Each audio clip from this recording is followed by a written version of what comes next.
becomes zero, or a thoughtless state has to be obtained. Okay. Then when you interact with the world, is there a thought? Again, thoughts will come. So actually, here you have to understand it is not the thoughtless state which is desired. We are not changing any circumstance. Thought is also a circumstance. We are only understanding the reality of the circumstance. Okay. I was going in a forest, saw a rope, or saw a snake. I got scared and switched on the light.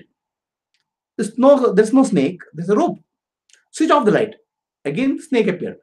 Now you say, no, snake should not appear, only rope should appear. It's not like that. Now the reality of the snake is gone. Okay, understand?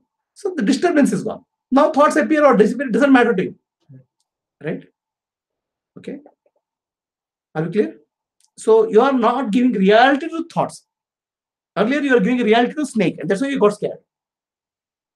Please understand.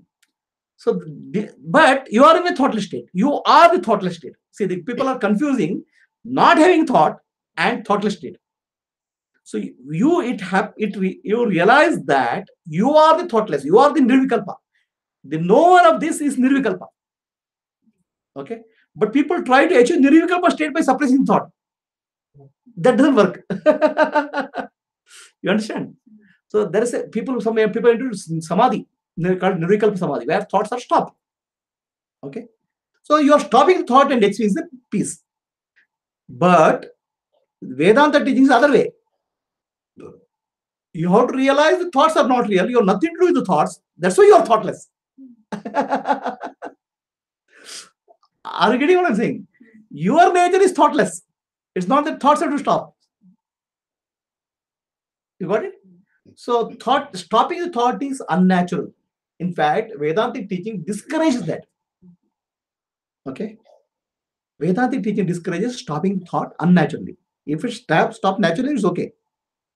Okay? There is a lot of stopping thought unnaturally. There's a lot of dangers involved. Okay? It involves certain changes in the brain and nervous system. Unnaturally. So Vedantic teaching is not about stopping thoughts unnaturally. Vedantic teaching is realizing that you are thoughtless. You are thoughtless. That you don't have thought. It's not that you don't have. Okay? And thoughts are unreal. So the presence and absence of thought doesn't matter to you. You don't need to enter into thoughtless state. But you have to be thoughtless. The nature is thoughtless. You are thoughtless. Just like peace and love. See, understand. You are the Brahman. I am Brahman means I am consciousness. Okay? I am consciousness. I will not use the word awareness and consciousness. Consciousness. The consciousness has a content. Consciousness has a content, means objects. Different objects are in consciousness, right? So, these objects which are there, they have properties of consciousness to greater degree. Some a stone may have less degree, and a human being may have more degree of consciousness. Okay, understand? The consciousness gets reflected or appears in these objects in 3 different degrees, depending on their quality. A stone will have less appearance of consciousness. Stone is also consciousness, but it appears less. Whereas in human being, it appears more. Okay, but all these are objects. Consciousness is not an object. Consciousness is the subject. Okay, what is consciousness then? Consciousness is the knowing. Oh, it's a knower. I can't say knower, but it's a knowing principle. Anything is there, it knows. Okay, there is a stone, it knows. There is a wall, it knows. Not as a name, but presence is known. It's a knowing principle. Then, and objects are known. Okay, the objects are thoughts. The thoughts arise from the consciousness. Okay, they arise and fall, die. Okay, what is arising and falling has no permanent reality. Has it got a temporary reality? Yes, it has a temporary reality. The temporary reality is there for thoughts, appearance and disappearance. Okay. But what is the permanent reality is knowing principle.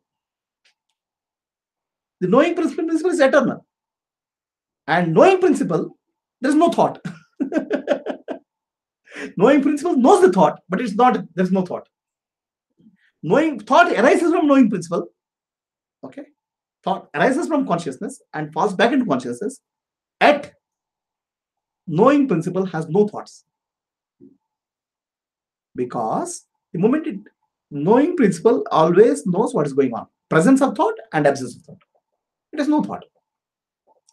If knowing principle has thought, then it can't know the absence of thought. The presence and absence is both detected by the knowing principle. Right? So, when you realize that you are the knowing principle, naturally you don't have thoughts.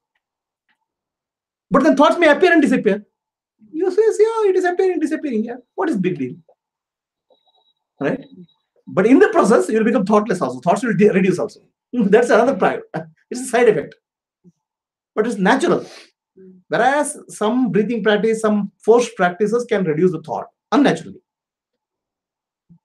Now, the thoughts will reduce naturally because you are not giving reality to them. You are not giving importance to them. Got it? Okay.